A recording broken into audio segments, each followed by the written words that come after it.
at the president's residence, and yesterday was the Day of Jewish Unity, and they have the Unity Prize. We received it for the Global School Twinning Network 2 years ago, and the South Palm Beach Federation, that Dana's on the line here. She's one of they received the prize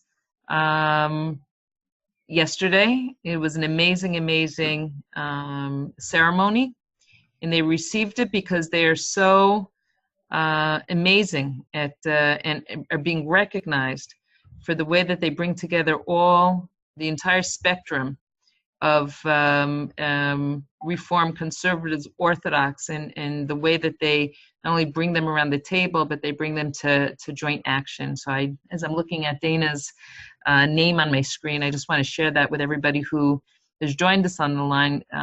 They received the prize from the President, Ruby Rivlin, from the Mayor, Nir Barkat, and it was just spectacular. For example, another organization after South Palm Beach was, for example, Birthright is another organization that also received the Unity Prize yesterday. So I just want to share that with all of you. We're waiting, for everyone to get on the line. Good evening and good morning to you all. And I'm so excited to open our first partnership online learning session. Thank you all for joining us.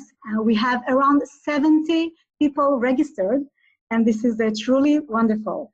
And because there are so many participants, we will ask each of you to please turn off your microphone and camera. But don't worry, you still will be able to see and hear us. My name is Dr. Ravit Ochayon, and I'm Director of Contact Development and Cross-Partnership Initiatives for the Partnership Unit, and I'm honored to facilitate this session. I would like to thank the 3 amazing partnerships that we'll present today in the following order: Netanya, Cincinnati; Bet She'an, Valley of Springs, Cleveland; Nehariya, Northern New Jersey. Thank you. A few words about the structure of the session. Each partnership will have 15 minutes that will be divided as follows: 5 minutes to present the topic and 10 minutes for question and answers. You will be able to write your questions in the chat box in English or in Hebrew, and we will collect the questions, and after the presentation, the partnership team will answer your questions online. And you are more than welcome to write your questions during the presentation. Following each session, materials and presenters' contact information will be added to our Knowledge Center on our website. So each participant will be able to carry on communicating with the program leaders and submit questions at a later stage as well. In addition, questions that we don't get to answer will be collected and uploaded together with their answers to the Knowledge Center. We are also recording this session, so we will upload a video for later reference too. I will send you, of course, the link to the Knowledge Center after the session in case you don't have it yet. And before Andrea Obel, the director of our partnership unit, formally opens the session, I would like to introduce Arkady Hasidovich to instruct us in a few small technical points that will enable us to have a smooth session. Good luck, Arkady, bevakasha. Thank you, Ravit. Well, indeed, we are very excited about the unprecedented turnout and very grateful for each and every one of you for joining in. But before we turn the stage over to our insightful presenters, we would like to explain a few simple technical rules. First of all, because of such a record attendance, we will be working in a webinar setting, which means that you will be able to see and hear only presenters. Your microphones are already muted and your cameras are turned off, hopefully. So please do not open them during the seminar. That said, as Ravit mentioned, your questions are more than welcome, and we do want this session to be interactive, and you will be able to ask questions and share thoughts through chat options, and I will be touching upon that in a few moments. So there will be a few presenters in the course of this webinar, but we only want to focus on the one who is speaking right now. So let's make sure that you're using the optimal video layout that is called speaker view. Speaker view will switch the large video window between who is speaking right now. So this is a default setting, so chances are you're already good, you're already in it. But if you're not, if you're in the gallery mode with same size windows, here's how you switch. Hover over the screen with your mouse and find the speaker view at the top of right corner. Top right corner, you will see speaker view. It will change the layout. We believe this is a little bit more convenient setting. Okay, so I'll give you a second to play with it. So if you're already in this mode, that's fine. If not, that's also okay. And we're ready to talk about how you can ask questions and share thoughts.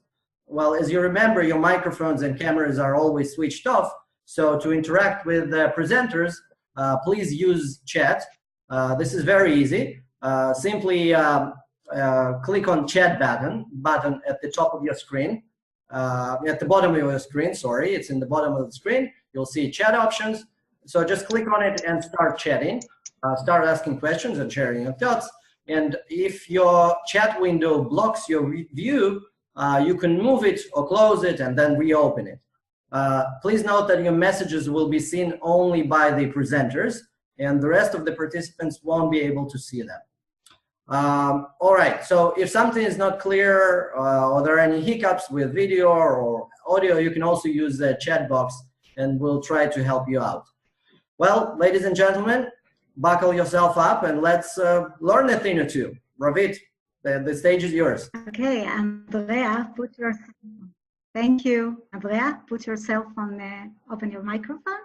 Okay, so we are moving forward. Okay. So I have the honor to invite Andrea Arber, the director of our partnership unit, to formally open our first online learning session. Andrea, please. Thank you, Ravit, and I really do want to say thank you to Ravit for putting this, our very first online learning session together. Debbie Schwartz, who I know is on the line, has been asking this for a while, so Debbie, this one's for you. And also to Arkady and everybody who really let this enabled this to happen. You know, we had a conference, our Interconnections conference. It seems like a whole bunch of months ago, but it was really just in March. And we always, you know, over the years, we've had a lot of conferences, and there's always a lot of thirst for shared learning. And we see this really as a natural continuum of what we started in March at our Interconnections conference.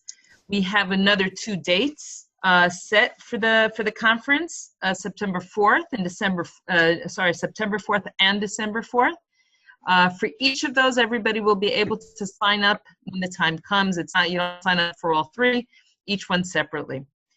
To get to the topics that we reached, we did a lot of consultation with the field, as you know, to learn from you what are the topics that are important to you, and that's what's being reflected here. So today's topic, as you saw, it's how do we apply marketing tools and other strategies to recruit and expand our P2G community. This is something I know that we're all that we all grapple with. You know, we all want to do more. It all comes from a good place. We all want to do more. We all want to impact more people. And we all want to be able to bring in people that are not the usual suspects. And we don't want partnership to be a best kept secret. And there's almost a natural connection between how do we not have partnership be a best kept secret, and how do we also, by way of engaging new people, new populations, through part of what they do, impact others. So these are the kind of things that we're exploring, and these are the kind of things that we want to share with you today. And we have 3 terrific partnerships that are going to be sharing some of their experience. This is a first for us. And as Ravit said, good luck to us. And we're going to, you know, so I just want to invite now Ravit to begin the conversation. Again, thank you for everybody in Israel and from our overseas communities for joining us. What will make this an ongoing, successful opportunities for shared learning is your participation. Without you, it's not shared learning. So continue. Hopefully today will be terrific. And we hope to see your participation also in the future. Thank you, Andrea. Thank you very much. So we are moving forward. I have the pleasure to start with Netanya Cincinnati Partnership. And we have 2 presenters. From Cincinnati, we have Barbara Miller, Director of Community Building, and from our Israel community, Neve Yogev, Partnership Associate Director. We will start with Barbara. Barbara, the stage is yours. Thank you. Thank you. I'm happy to be here, and I think this is really an exciting venture for all of us. I'm Barbara Miller, and I'm the Director of Community Building at the Federation. And I'm here to talk about our partnership that we've had with Netanya really since the year 2000, and how we've brought more awareness of the partnership, and also how we've engaged more volunteers and recruited more people to connect with our partnership locally with Netanya. So one of the first things that we recognized about our community is that we're a pretty decent sized community where we are very collaborative with our institutions and our agencies and our organizations and our congregations. And as we recruited volunteers to serve on our steering committee, we recognized that many of our steering committee members had strong affiliations with several of these institutions within our community. And we felt that while we want our committee members to be engaged in volunteering and coming up with the initiatives as they work hand in hand with the steering committee in Netanya, we didn't want them doing all the work. We wanted to recruit more members of our community to engage more local agencies and congregations and organizations, and thereby we connected like institutions or agencies or congregations with like institutions in Netanya. And we put the ownership on the people within those organizations to run the actual projects. So as a result of this, what we called our steering committee members, who sort of coordinated these efforts, they were our champions. And yet our institutions and our agencies were our, if you will, they were the people on the ground doing the work. So an example, we had a wonderful project that we connected social workers from Netanya with social workers at our Jewish Family Service. Both to learn best practices that are going on in the field of social services, included a delegation, several Skype meetings ahead of time. And while we came up with this idea as one of our projects, we put the ownership onto the Agency of Jewish Family Service and a like agency in Netanya that worked together to create the delegation, to create the curriculum, to create the ongoing interactions and exchanges. By doing this, we were bringing more awareness within our different congregations and our agencies and institutions. And in addition to that, we recognized that there was a snowball effect. How did we get people onto our committee to become engaged? Well, once they were connected through these different entities, they felt connected to volunteering as part of the steering committee. So that included, for instance, host families. When we had host families of our Shinshinim, or we had host families of several of our delegations, they then not only served as the host family, but were interested in participating on the committee itself, and then connecting with their similar institutions or congregations or agencies that they're involved with. We kind of called this our snowball effect. And so the process started to grow. And what we were most thrilled was that awareness of our partnership grew. I don't think you can go anywhere in our city, and I think it'd be very rare to find somebody who doesn't know that Netanya happens to be our partnership city. Some might say it's the capital of Israel even. So we came up with this kind of a solution of how we can bring more awareness, more engagement, more people, more connections with institutions.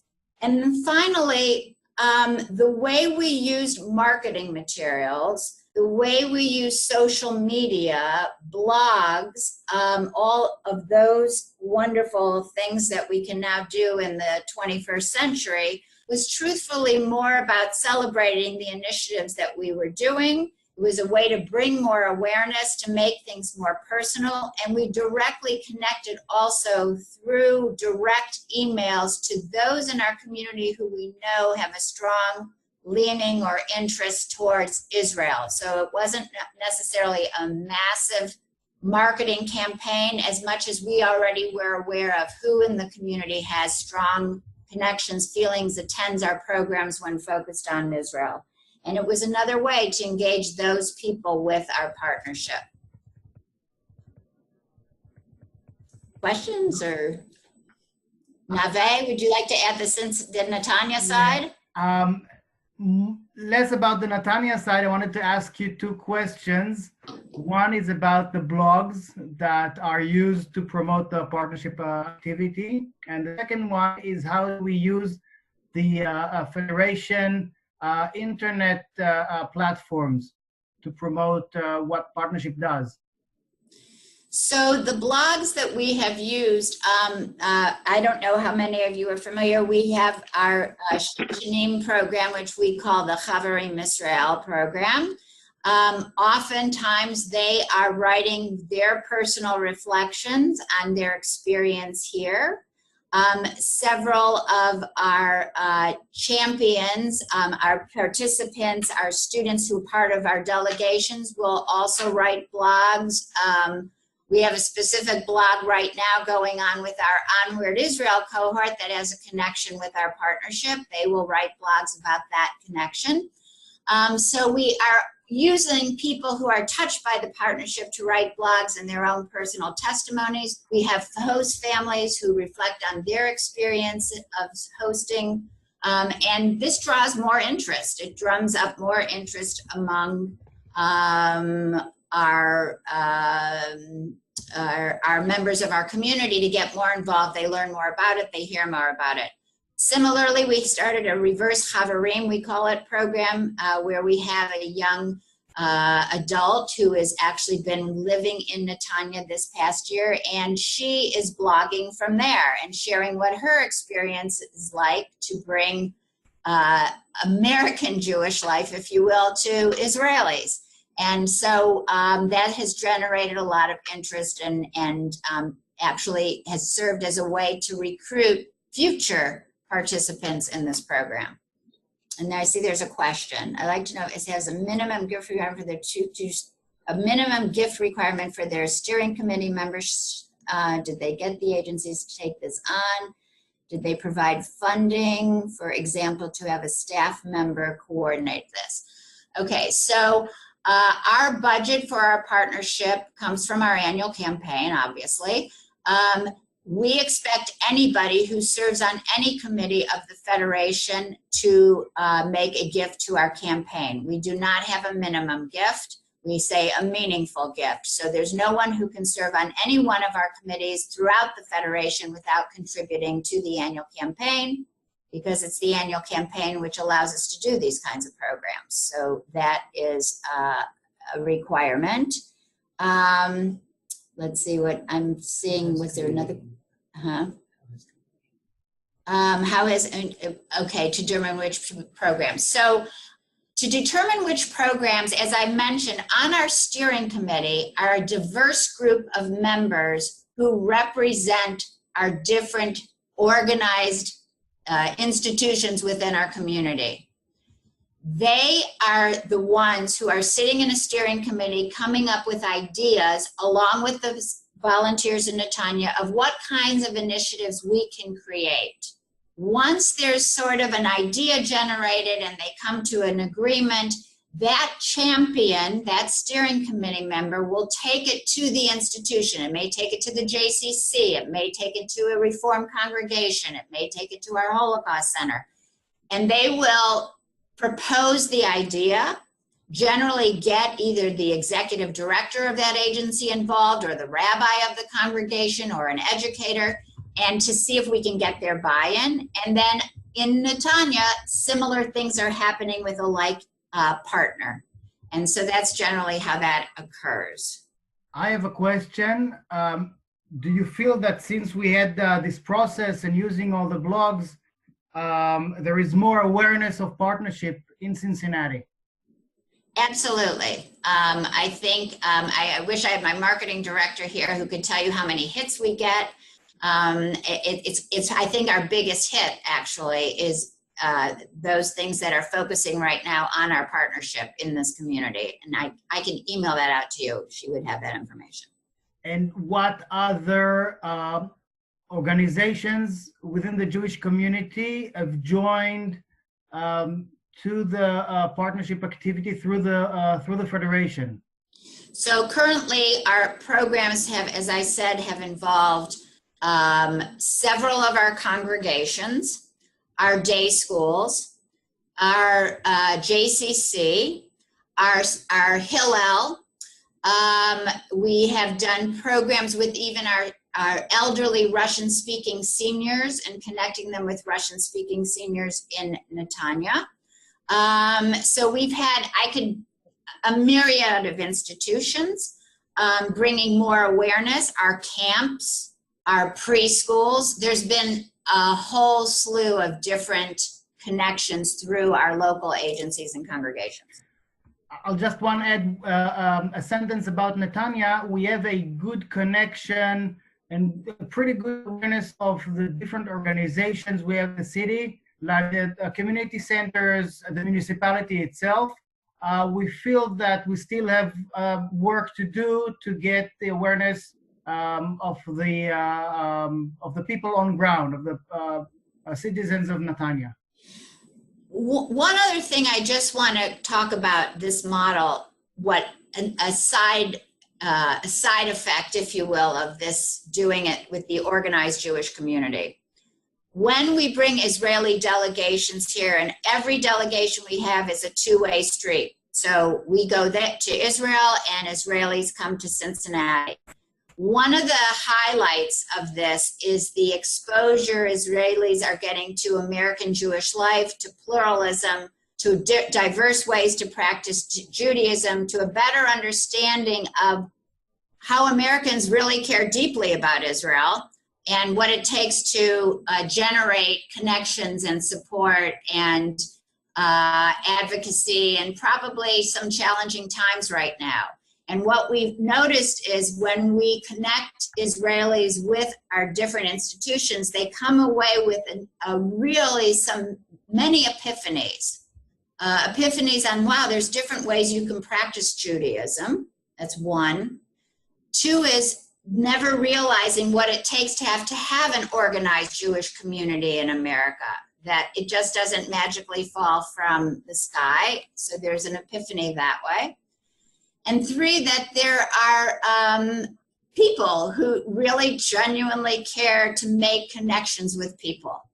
And so I think that the beauty of partnership has been that it allows both of us to better understand one another, not just as people, not just as Israelis and Americans, but as organized communities. And I think there's something very rich there that happens. Barb, I'd like to just ask one last question. Tell me something. Do you, in your efforts with the blogs and your marketing, do you actually work with the marketing department of the Federation? Do you have like a work plan that you put together? Maybe you could share how partnership works with the marketing department and how they help you with the efforts of getting the word out and sharing the stories, et cetera. Right. We have 2 minutes. Yeah, okay. So as I mentioned, each steering committee member is a champion of a certain project, not meaning they're doing the work, but they own the whole nature of the project. So it is their responsibility to determine what about these programs need to be marketed locally.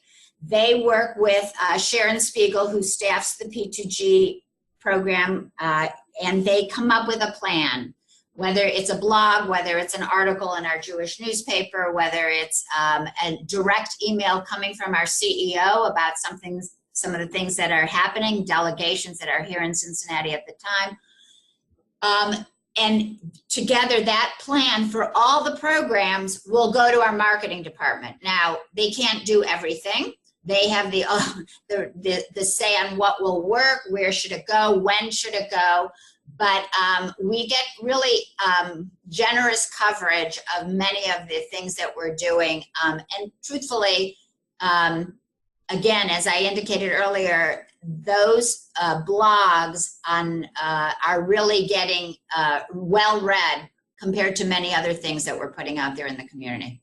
One other thing that the marketing department help us is that every Friday afternoon they publish a picture from Netanya. Correct. Not Right. from home. That is correct. Not from home. And that is going on. And even in our bathroom stalls, you will see highlights about interesting facts about Netanya. So they are all over our institution's bathrooms. Okay, that's the time. Thank you so much, Barbara, for your presentation and your answers. Thank you, Nave. So thank you for the first partnership that present Netanya-Cincinnati partnership. Thank you very much. And as I mentioned at the beginning, all the questions will get answers on our Knowledge Center, and you will be able to contact directly with the presenters and get more answers if you did not have the chance to have them now. So thank you. And we are moving forward to the next partnership. We have Beit-Shan, Valley of Springs, and Cleveland. And here we have Ilanit Gerblich-Kalir. She's Managing Director in the Department of International Operations, and Dorit Natan-Levi, the Partnership Director. Ilanit, the stage is yours. Hi, everyone. I'm Ilanit. I manage our overseas department here at Federation. So we're presenting on a partnership that we began called the Cleveland, St. Clair, Superior, Beit-Shan, Valley of the Springs Partnership. Cleveland is a partnership with Beit-Shan Valley of the Springs. The basic need was that we know that Cleveland, there are areas of Cleveland that are really considered the socioeconomic periphery. I don't know why this is moving. Okay, I will try. They don't really benefit from the overall economy here in Cleveland. And this is really driving me crazy. Okay. So basically Cleveland, right, areas of Cleveland don't benefit from the socioeconomic growth of Cleveland in general. And also, Beit-Shan as a city doesn't really, even though there are segments of Beit-Shan that are very successful, the overall community there is not overly successful from an economic perspective. So we really thought that we both these communities really share something. And when I'm talking about the city of Cleveland, right, I'm not talking about where the Jewish community lives. This is really, most of the Jewish community lives in suburbia, and I'm talking about really the city of Cleveland. We, through our partnership, have really invested in a community development organization called Bridge to the Future that really focused on developing tools of how to measure community development.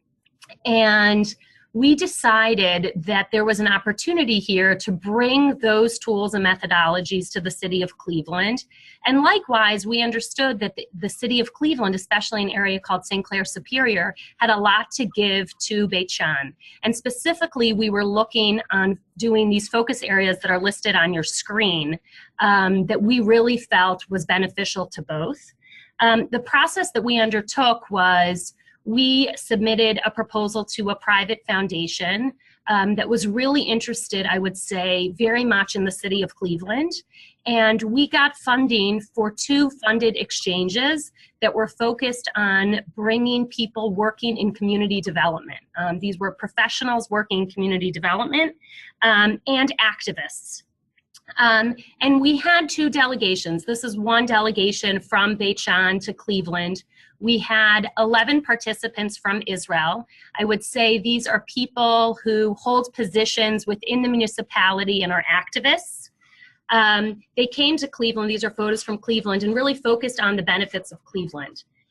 How did the program really expand our circles of influence? This is a photo of the mayor's office, the city building, and we went to go meet with the mayor, which generally we do not do with our Israeli delegations, but because of the power of having civic leaders involved in Cleveland, we were able to get the attention of the mayor. This is a photo with the mayor and our whole delegation. And I would say overall, in our first year, this is really one of the biggest accomplishments is until now, the Jewish community has been twinned with Beit-Shan and the Valley of Springs through our partnership. And now the mayor is actually making moves to have an official sister-city relationship, which is enormous for us and can really help our partnership in general. And that was only because of the power of who the civic leaders are that we brought.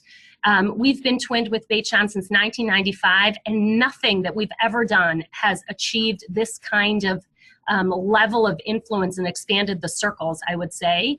I'm going to let Dolit talk a little bit about the delegation from Beit Shan to Cleveland. These were our participants. Go ahead, Dolit. So yeah, I think that this program was much more than we expected, and maybe it's important to say that it started as a delegation and turned into a program. And what you see in the picture here in front of you is actually Nicole, who runs an upcycle workshop in Cleveland. We weren't familiar with upcycling in Beit Shan. I didn't know it at all.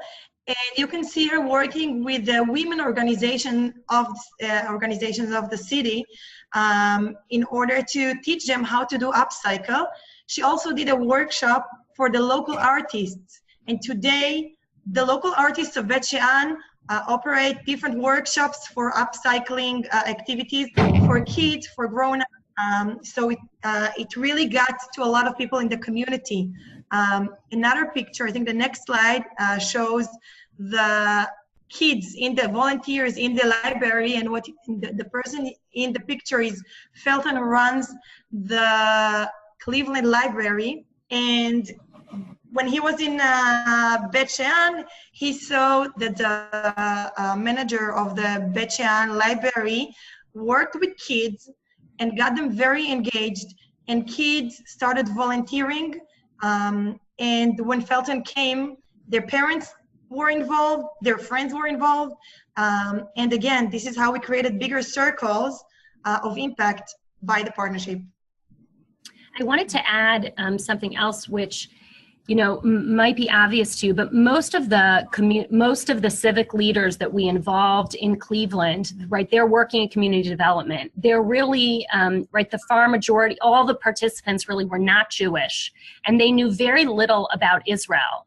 And another real benefit for us was this community relations benefit, where now really people in very significant positions in the city of Cleveland understand Israel in a new way, and also really appreciate a specific community in Israel and feel that they have really gained very concrete information, tools, and skills from them.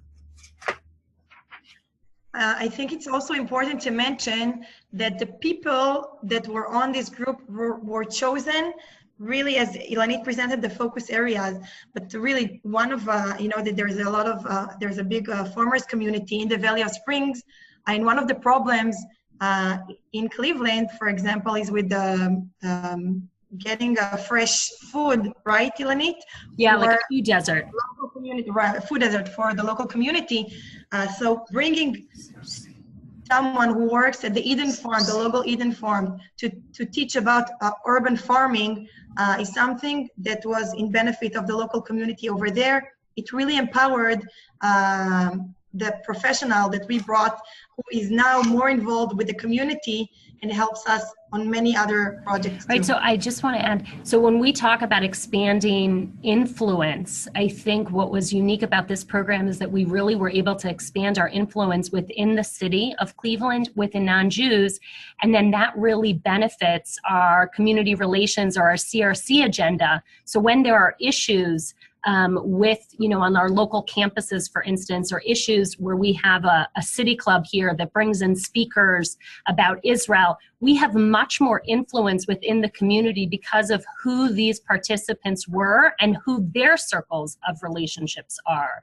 And so in that perspective, we've really been able to expand our circles of influence. But to me, it also sounds that when some of the individuals are doing their own initiatives, that by their own doing, they're also expanding yet another whole group of people that are not only doing their doing, but are also being introduced to federation and partnership and what have you. Right. Is that right? Yeah, you're 100% right. And I think very similarly to the previous presenter, what is so beautiful is that once you link up professionals, they themselves come up with initiatives that the federation isn't the one funding it, they themselves become the advocates. So like in this photo, the man with the red hat is the head of the entire Cleveland library system. That's an enormous, he actually was head of the whole library system in the United States. And he has tremendous influence. And now he's looking to really try and bring the model that he learns in the Beit Shan library to the Cleveland Library for Clevelanders. And this is, right, he's become the advocate for this. He's seeking funding for it. It's completely, like you said, Andrea, and like the previous presenter, expanding our circles in ways that we didn't expect, both with the Federation and in ways that the Federation doesn't have to be involved in every step of the way. We just provided the frame. Right. And I think that's the beauty of so many people-to-people programs that we have like this, is that while you tend to think in the beginning that the only people being touched are the actual participants of the people-to-people program, but really what you need to be looking at is how those participants then go out and, when one way or the other, it doesn't matter how, actually bring into the circle so many more, so many others. Yeah. It's amazing to them. Another question, Ilanit, is how does it connect to other programs in the partnership? Would you like to answer that? You can go ahead and answer it. Okay. So again, one of the fields that we focused on is demographic growth. This is, again, a joint problem.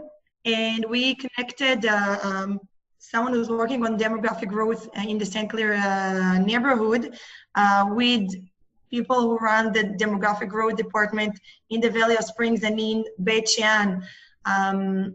We thought about different ideas. We learned different methods to engage more young adults into the community.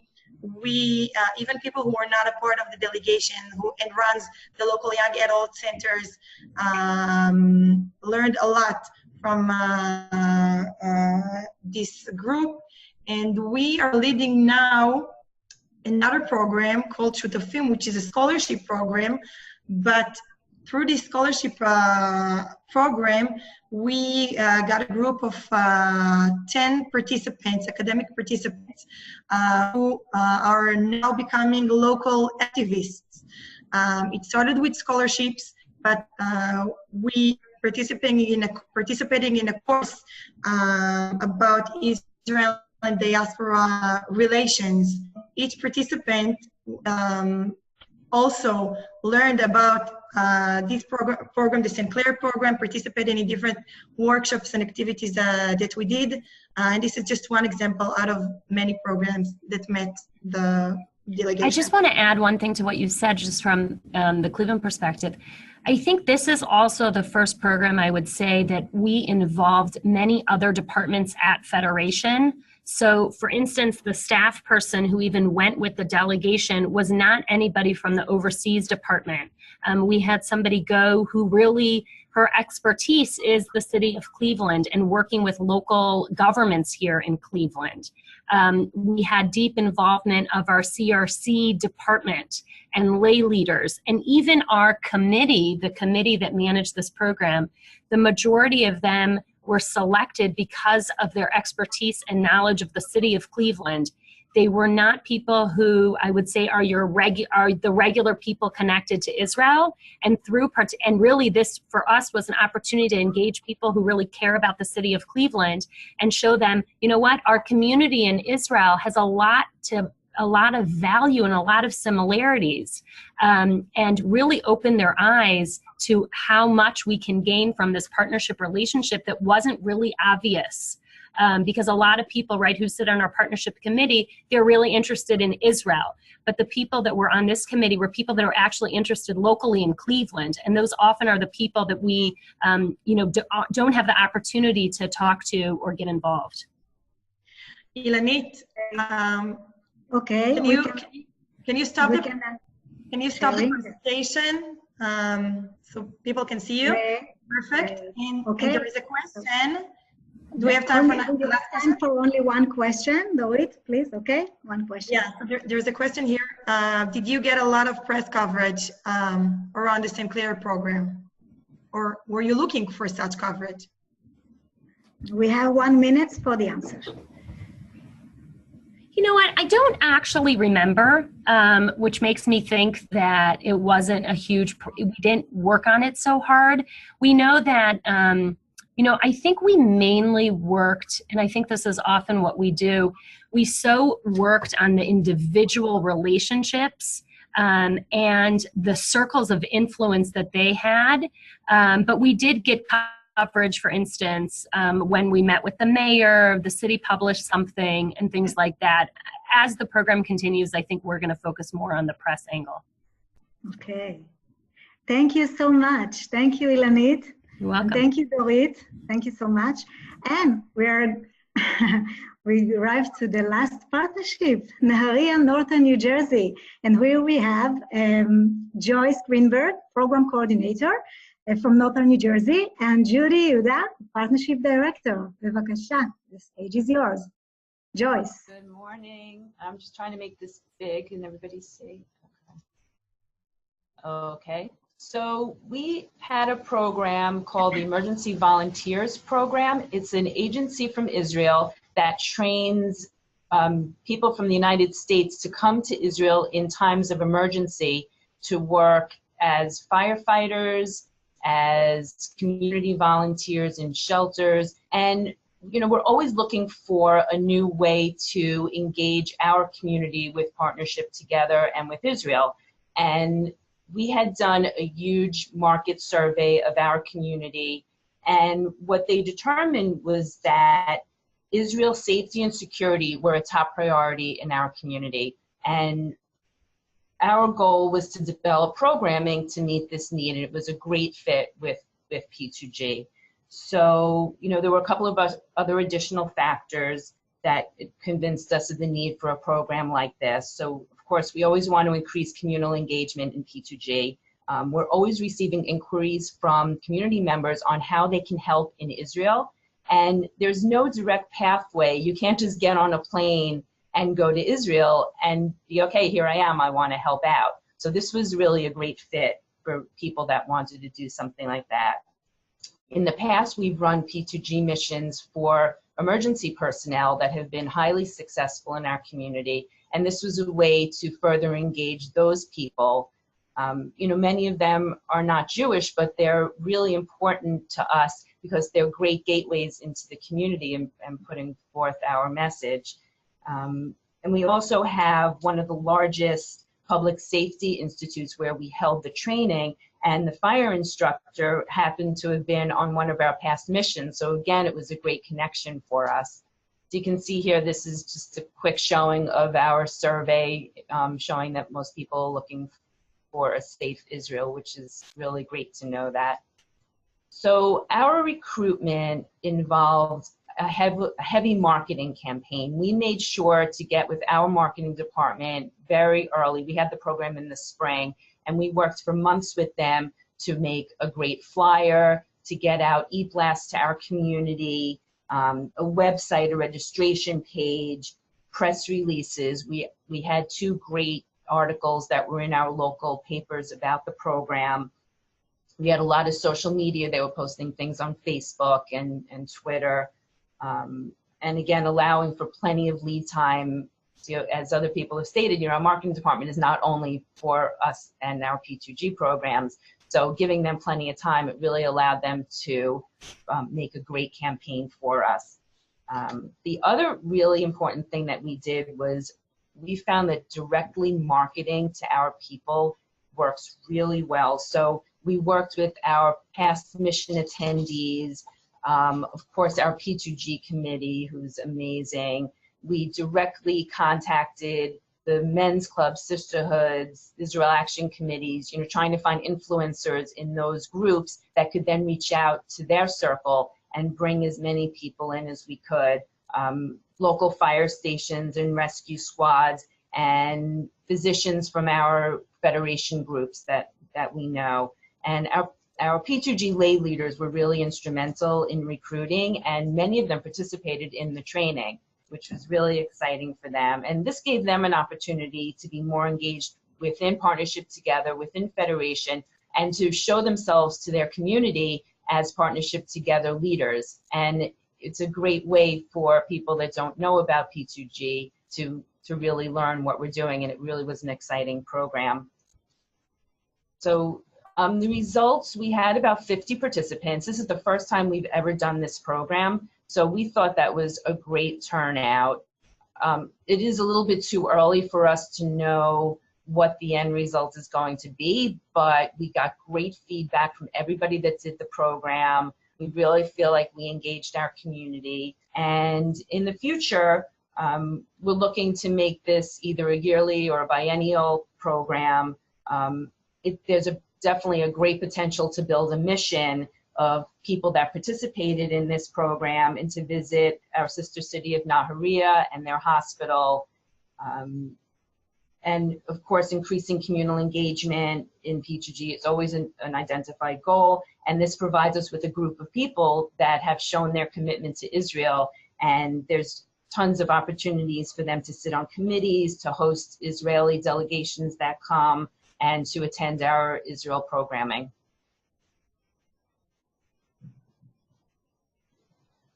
Okay. Joyce? Yes, that's. Thank you. There you Thank you, Joyce. Judy? Judy? I invited Judy Yuda, the partnership director. Oh, her microphone's muted. Oh, there. Yeah, Judy, hey. בבקשה, Judy. Can you see me? Yes, we do. Ah, okay. So hi, everybody. My name is Judy Yuda, and I am the director of the Nahariya Northern New Jersey Partnership.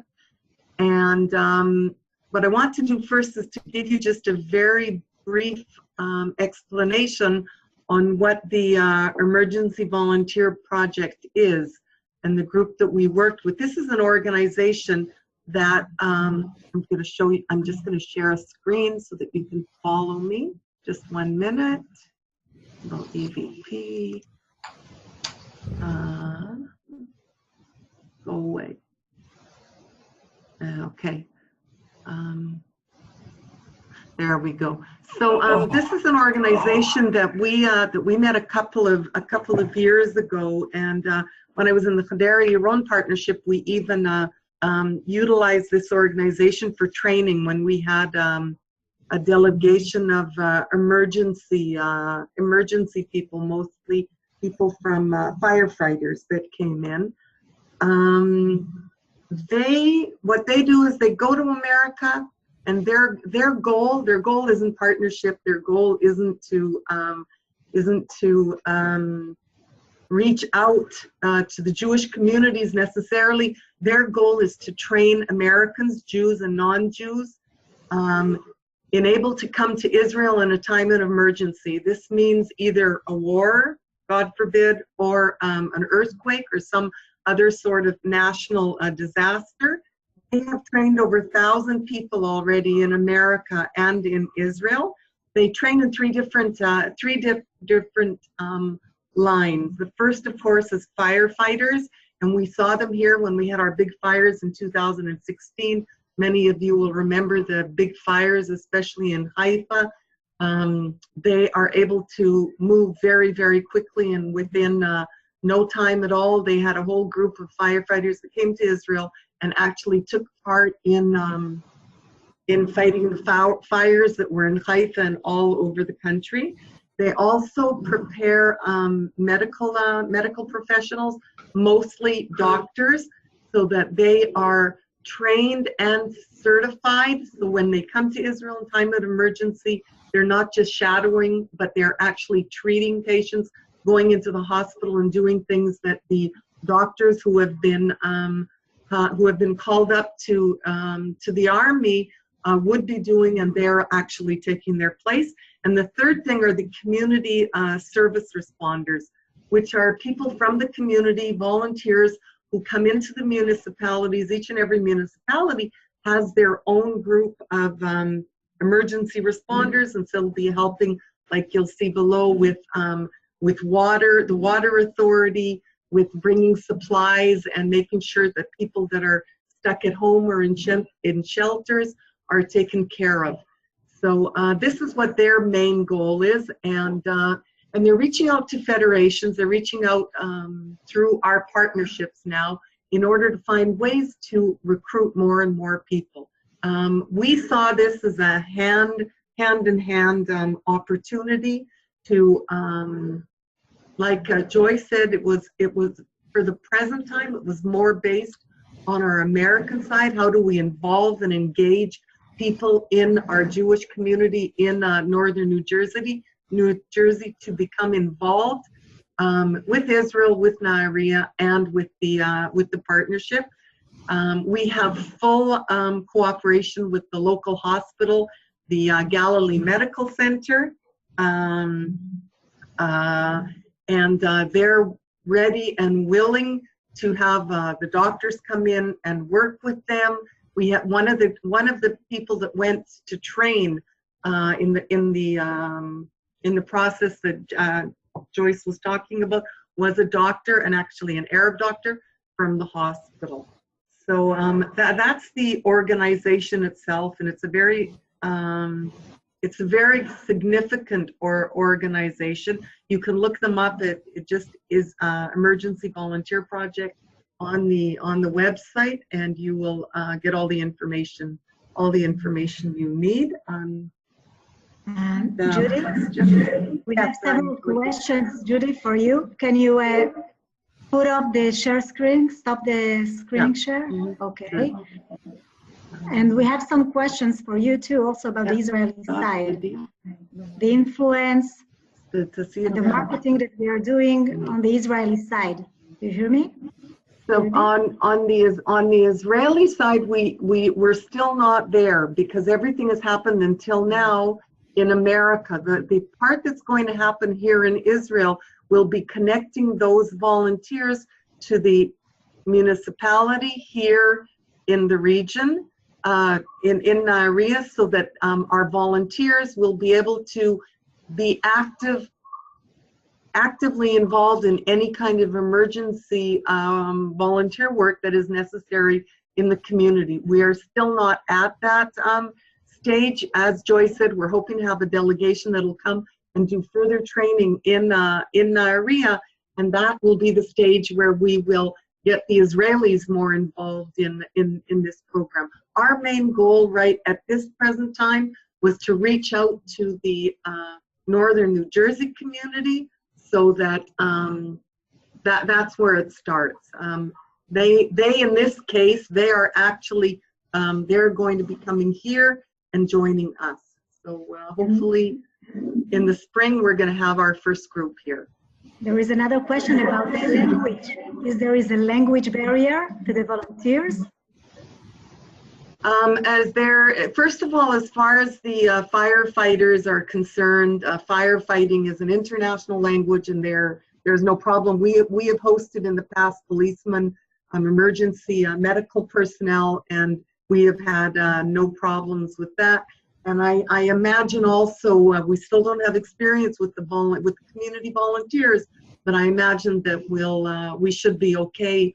In any group, you're going to have people that are speaking English. So I don't expect there'll be a problem with languages.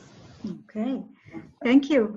Thank you, Judy, and thank you, Joyce. Thank you. And we're about to get the last part. Andrea? Thank you. I want to thank everybody. But we have joining with us the chair of Partnership Together, Lori Klinghofer, and I would love for Lori to just say a few words and help us conclude this premiere session of ours. And again, thank you, Ravit, so much, and thank you to all the speakers. Okay, can you hear me? Am I unmuted? Yeah. Okay. Yeah. Well, thank you, everybody, first of all, for joining us. Record attendance, 70, I think, participants, Andrea told me earlier, which is remarkable. And what I gained from this is a lot of nachas, because I see us in action as partnership community, and it's the power of our partnerships that engage folks in our individual federations, and it's the power of our network that enables us to share with each other. Starting a few months ago, those of you that joined us for the Interconnection in-person conference in Newark, New Jersey, we start to percolate ideas, and we learn from each other, and we are inspired by each other. And now through these online learning initiatives. There are 2 more coming for the course of this year, keeping us connected. It is the power of partnerships. It is the powership of us together. It is the power of our network of networks that we have created through partnerships. So toda rabah to all of you who presented today, and for those of you who listened in and have such good questions. And I hope we all remain inspired by each other moving forward and advancing the role of partnerships. Okay. Thank you so much, Lori. And as I mentioned at the beginning, all the materials and the presenters' contact information will be uploaded to our Knowledge Center. We will send you the link to the Knowledge Center, and I hope that we will see you on the next session. I'd like to thank you, and we'll be more than happy to receive your feedback for this session, for the technical challenges or not, if it was useful. And whatever you feel, please share with us, and we'll be more than happy for you to receive your input. So thank you very much, and thank you all the presenters, and see you on the next session. Thank you. Thank you. להתראות. Thank you, Ravit. Bye. Toda rabah. Shabbat shalom, everyone. Shabbat shalom.